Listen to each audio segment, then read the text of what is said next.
வணக்கம். இலங்கை செய்திகளுடன் நான் நிரோஷன். விரிவான செய்திகளுக்கு முன் தலைப்புச் செய்திகள்.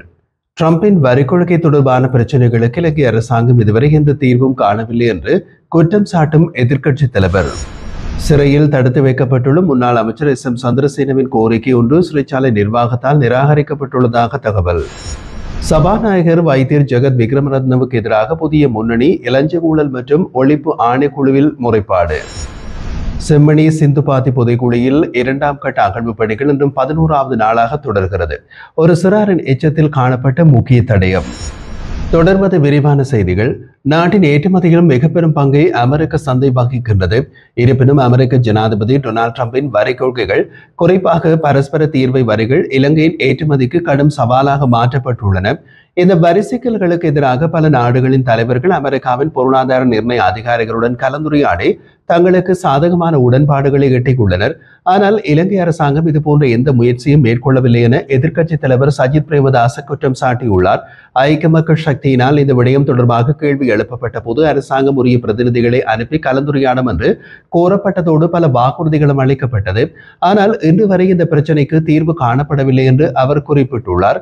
ஏற்றுமதி துறை பெரும் அழுத்தத்திற்கு உள்ளாகி இருக்கும் நேரத்தில் அரசாங்கம் செயலற்ற நிலைமையினை தழுவி அமைதியாக கையாள்வதை அவர் கடுமையாக விமர்சித்துள்ளார். நாட்டின் பொருளாதார வலிமையினை நிலைநாட்ட 2028ஆம் ஆண்டுக்குள் வெளிநாட்டு கடன்களை செலுத்த வேண்டிய கட்டாயம் இருக்கிறது. ஆனால் தற்போதைய அரசாங்கம் முந்தைய அரசாங்கம் செய்துள்ள IMF உடன்படிக்கையினை எந்தவிதமான திருத்தமும் இல்லாமல் தொடர்கின்றது. ஏற்றுமதி துறையில் ஏற்பட்டுள்ள சிக்கலால் எதிர்காலத்தில் கடன்களை திருப்பி செலுத்தும் திறன் கேள்விக்குறியாகியுள்ளது. கடனை செலுத்துவதற்கு நாட்டின் ஆண்டு வளர்ச்சி வீதம் குறைந்தது 5% இருக்க வேண்டும். இருப்பினும் தற்போதைய வளர்ச்சி விகிதம் 3.5% என்றும் அடுத்த ஆண்டில் இது 3.1% குறையும் என்றும் தெரிவிக்கப்பட்டுள்ளது. இதனால் தேவையான வளர்ச்சி இலக்கை எட்ட முடியாமல் போகும் அபாயம் நிலவுகிறது. ஏற்றுமதிக்குரிய முக்கியத்துவம் வழங்கப்படாமைதான் இதற்கு காரணம் என்றும் சஜித் பிரேமதாச கூறினார். இந்த உரையை அவர் நேற்று கலாவிவ நன்னீர் மீன்பிடி கிராமத்தில் நடைபெற்ற நடமாடும் சேவை நிகழ்வில் பங்கேற்று முன்வைத்திருந்தார். இங்கே கிராம மக்கள் எதிர்கொள்ளும் முக்கிய பிரச்சனைகள் குறித்து நேரடியாக கேட்டு பாராளுமன்றத்தில் உரிய தீர்வுகள் முன்வைக்கப்படும் என்றும் உறுதியளித்துள்ளார். அவர் மேலும் கூறிய போது, ஜனாதிபதி ரணசிங்க பிரேமதாச காலத்தில் நிறுவப்பட்ட 200 ஆடை தொழிற்சாலைகள் மூலம் நாட்டுக்கு பெரும் டாலர் வருவாய் கிடைத்தது. ஆனால் தற்போதைய அரசாங்க நடவடிக்கைகளால் ஏற்றுமதி வீழ்ச்சியடைந்துள்ளதாக சுட்டிக்காட்டினார். அதேவேளை டொனால்ட் ட்ரம்பின் கூட எந்த ஒரு ஒப்பந்தத்தையும் இன்றி அரசாங்கம் வெட்ட முடியாமல் தவிர்த்து விட்டது என்றும் விமர்சித்துள்ளார். நாட்டில் மக்கள் பிரதிநிதிகள் தேர்தலின் போது வாக்குகளை பெற்றுக் கொள்வதற்காகவே மக்களிடம் வருகிறார்கள். ஆனால் அதிகாரம் கைப்பற்றிய பின்னர் மக்களை முற்றிலும் மறந்து விடுகின்றனர். இது ஒரு பெரும் நம்பிக்கை குறைவை உருவாக்கியுள்ளது. இந்த பிரதேச மக்கள் உணவுக்கு கூட தினசரி பெற முடியாத நிலைமைகள் தள்ளப்பட்டுள்ளார்கள். பலர் தங்கள் வருமானத்தை இழந்துள்ள நிலையில் கடன் சுமையுடன் வாழ நேரிடுகின்றது. சொத்துக்களை அடமானம் வைக்கும் நிலைமை பெரும்பாலானவர்களுக்கு ஏற்பட்டுள்ளது. சுற்றுலா, விவசாயம், மீன்பிடி போன்ற துறைகள் தற்போதைய பொருளாதார சூழ்நிலைக்குள் மக்களுக்கு நிலையான வாழ்க்கை தரத்தை வழங்க முடியாத நிலைமையில் உள்ளன. மேலும் காணி உரித்து குறித்த ஆவணங்கள் இல்லாத மக்களின் வாழ்வாதாரம் வளர்ச்சியடைய முடியாமல் போயுள்ளதாகவும் அவர் தெரிவித்திருந்தார். வனவிலங்கு தொடர்பான சுற்றுலாத்துறையை முன்னெடுக்கக்கூடிய சந்தர்ப்பம் இருந்தும் அதற்கான திட்டங்கள் அரசு முன்னெடுக்கவில்லை என்றும் அவர் குற்றம் சாட்டினார். இந்த பிரதேச மக்கள் எதிர்கொள்கின்ற பிரச்சனைகள் அனைத்தும் பதிவு செய்யப்பட்டு பாராளுமன்றத்தில் குரல் கொடுக்கப்படும். அவற்றுக்கு தீர்வுகளை வழங்க ஐக்கிய மக்கள் சக்தி முழுமையான முயற்சியினை மேற்கொள்ளும் என்றும் சஜித் பிரேமதாச உறுதிபட தெரிவித்துள்ளார். சிறையில் தடுத்து வைக்கப்பட்டுள்ள முன்னாள் அமைச்சர் SM சந்திரசேனவின் கோரிக்கை ஒன்று சிறைச்சாலை நிர்வாகத்தினால் நிராகரிக்கப்பட்டுள்ளதாக தெரிவிக்கப்படுகிறது. அவருக்கு வெளியிலிருந்து உணவு வழங்க அனுமதி வழங்கும் வகையில் முன்னாள் செயலாளர் ஒருவரால் மேற்கொள்ளப்பட்ட கோரிக்கை விதிமுறைகளுக்கு அமைவாக இல்லாத காரணத்தினால் மறுக்கப்பட்டுள்ளதாக சிறைச்சாலை வட்டாரங்கள் தெரிவித்தன. சிறைச்சாலை நடைமுறைகளின்படி கைதி ஒருவர் வெளியிடத்திலிருந்து உணவு பெற விரும்பினால் அந்த கோரிக்கையினை கைதியின் நெருங்கிய உறவினர் ஒருவர் அனுப்பியிருக்க வேண்டியது அவசியம். ஆனால் இந்த கோரிக்கையை முன்வைத்தவர் அவரது குடும்ப உறுப்பினர் அல்ல என்பதால் அது நிராகரிக்கப்பட்டது. இதேவேளை நெருங்கிய உறவினர் ஒருவரால் அதே கோரிக்கை மீண்டும் செய்யப்பட்டால் அதற்கு அனுமதி வழங்கப்படும் என்றும் சிறைச்சாலை நிர்வாகம் தெரிவித்துள்ளது. அதுவரை முன்னாள் அமைச்சர் சிறைச்சாலையிலேயே வழங்கப்படும் உணவை பெற்றுக் கொள்ள வேண்டியதாக இருக்கும். தடுப்பு காவலில் வைக்கப்பட்டுள்ள SM சந்திரசேன தற்போது கொழும்பு ரிமாண்ட் சிறையின் M வார்டில் வைக்கப்பட்டுள்ளார். லஞ்சம் மற்றும் ஊழல் தொடர்பான பல்வேறு குற்றச்சாட்டுகளின் அடிப்படையில் கைது செய்யப்பட்ட அவர் அதே வகையான குற்றச்சாட்டுகளுக்கு உட்பட்ட அரசு அதிகாரிகள் குழுவுடன் வைத்திருக்கப்பட்டதாகவும் குறிப்பிடப்பட்டுள்ளது.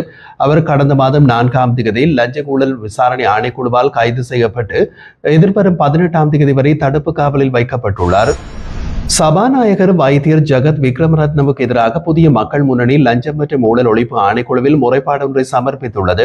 இது தொடர்பாக அந்த கட்சியின் தலைவர் சுகீஸ்வர பண்டார நேற்று சனிக்கிழமை கொழும்பில் ஊடகவியலாளரிடம் கருத்து தெரிவிக்கையில், தேசிய மக்கள் சக்தி அரசாங்கம் அரசு செலவுகளை குறைக்கும் என்ற வாக்குறுதியுடன் ஆட்சிக்கு வந்த போதிலும் தற்போது அதற்கு எதிரான முறையில் செயல்பட்டு வருவதாக குற்றம் சாட்டினார்.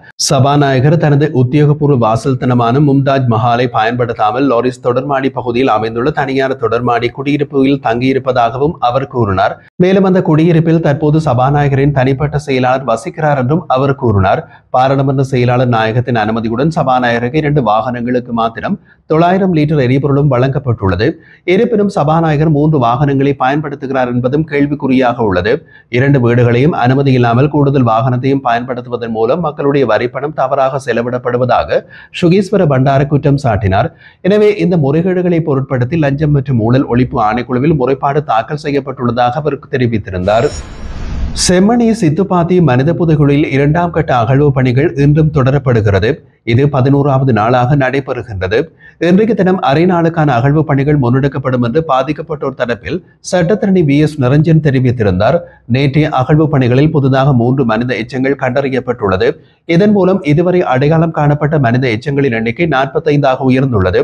அதில் 42 எச்சங்கள் முழுமையாக அகழ்ந்தெடுக்கப்பட்டுள்ளதாகவும் அவர் குறிப்பிட்டிருந்தார். மேலும் செய்மதி தொழில்நுட்பத்தின் உதவியோடு அடையாளம் காணப்பட்ட புதிய பகுதியிலிருந்து மண்டைகோடு சேர்ந்த நிலையில் ஒரு எச்சம் மீட்கப்பட்டதாகவும் VS நிரஞ்சன் தெரிவித்தார். அதேவேளை நேற்று முன்தினம் கண்டறியப்பட்ட 3 சிறார்களின் எச்சங்களில் ஒருவரது எச்சத்தில் ஆணி பதிக்கப்பட்டதற்கான தடயங்கள் காணப்பட்டுள்ளதாகவும் அவர் தெரிவித்திருந்தார். இவ்வாறு இருக்கையில் யாழ்ப்பாணம் செம்மணி சித்துப்பாத்தி இந்து மயானத்தில் ஏற்கனவே கண்டறியப்பட்ட மனித புதைகுழிக்கு அருகில் மேலும் புதைகுழிகள் இருக்கலாம் என்று கருதி மேற்கொள்ளப்பட்ட அகழ்வு பணிகளில் நேற்று மண்டிகோடு கூடிய மனித எச்சம் ஒன்று அடையாளம் காணப்பட்டது. செய்மதி தொழில்நுட்பத்தின் உதவியோடு மேற்கொள்ளப்பட்ட ஆய்வுகளில் சந்தேகத்திற்கிடமான பகுதிகள் அடையாளம் காணப்பட்டு தொல்லியல் பேராசிரியர் ராஜ் சோமதேவா அவற்றின் நேர்மறை ஆதாரங்களோடு நீதிமன்றத்தில் அறிக்கையாக சமர்ப்பித்திருந்தார். அதனைத் தொடர்ந்து நீதிமன்ற உத்தரவை அடிப்படையாக கொண்டு யாழ்ப்பாணம் பல்கலைக்கழக தொல்லியல் துறை மாணவர்களும் நல்லூர் பிரதேச சபையின் ஊழியர்களும் இணைந்து கடந்த 2ஆம் தேதி முதல் அகழ்வு பணிகளை ஆரம்பித்தனர். இந்த நிலையில் நேற்று நடைபெற்ற அகழ்வில் ஒரு சிறுமியின் ஆடை முழுமையாக அகழ்ந்தெடுக்கப்பட்டதாக தெரிவிக்கப்பட்டுள்ளது. இன்று நடைபெற்ற அகழ்வில் மண்டிகோடு கூடிய எச்சம் கண்டுபிடிக்கப்பட்டது. இந்த எச்சம் முறையாக அகழ்ந்து எடுக்கும் பணிகள் தொடர்ந்து முன்னெடுக்கப்படுகின்றன. இதேவேளை செம்மணியில் நேற்றைய தினத்துடன் 45 மனித எச்சங்கள் அடையாளப்படுத்தப்பட்டுள்ளமை குறிப்பிடத்தக்கது. கொஸ்கம சுதுவெல்ல பகுதியில் இன்று அதிகாலை இடம்பெற்ற துப்பாக்கி சூட்டில் 3 பேர் படுகாயமடைந்த நிலையில் மருத்துவமனையில் அனுமதிக்கப்பட்டுள்ளனர். படுகாயமடைந்தவர்களில் 12 வயது சிறுமியொருவர், அவரது 30 வயதான தாய் மற்றும் 44 வயதான மற்றும் ஒரு ஆணொருவர் உள்ளடங்குவதாக போலீசார் தெரிவித்தனர். இந்த மூவரும் முச்சக்கர வண்டியில் பயணித்த வேளையில் 2 மோட்டார் சைக்கிளில் வந்தவர்கள் பிஸ்டல் போன்ற துப்பாக்கியை பயன்படுத்தி சுட்டதாக கூறப்படுகிறது. தீவிரமாக காயமடைந்த இவர்களுக்கு அவிசாவளை வைத்தியசாலையில் சிகிச்சை வழங்கப்படுகின்றது. துப்பாக்கி சூட்டுக்கான காரணம், பின்னணி மற்றும் சந்தேக நபர்கள் குறித்து இதுவரை எந்த தகவல்களும் உறுதியாகவில்லை எனவும் சந்தேக நபர்களை அடையாளம் காணும் பணியில் தீவிர விசாரணைகள் முன்னெடுக்கப்படுவதாகவும் கொஸ்கம போலீசார் மேலும் தெரிவித்துள்ளனர்.